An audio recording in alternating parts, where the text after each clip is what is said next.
మహబూబాబాద్ జిల్లా కేంద్రంలో మహబూబాబాద్లోని లోక్సభ నియోజకవర్గ స్థాయి బీజేపీ విజయ సంకల్ప పోలింగ్ బూత్ కమిటీ సభ్యుల సమావేశం నిర్వహించారు. ఈ సమావేశంలో బీజేపీ రాష్ట్ర ఎన్నికల ఇన్ఛార్జి అభయ్ పాటిల్ పాల్గొన్నారు.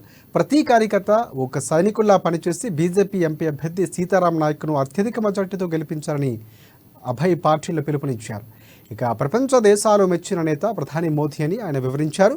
దేశ భద్రత, రక్షణ, ప్రజా సంక్షేమం, అభివృద్ధి కోసం మోదీ విశేష కృషి చేశారని అభయ్ పాటిల్ తెలిపారు.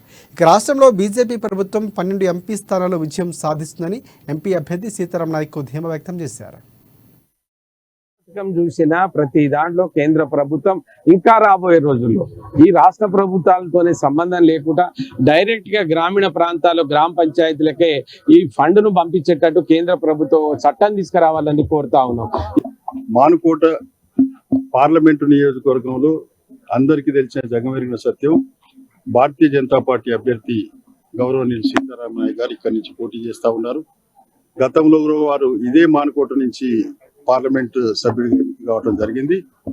ఇప్పుడు భారతీయ జనతా పార్టీ నుంచి వారు పోటీ చేస్తా ఉన్నారు.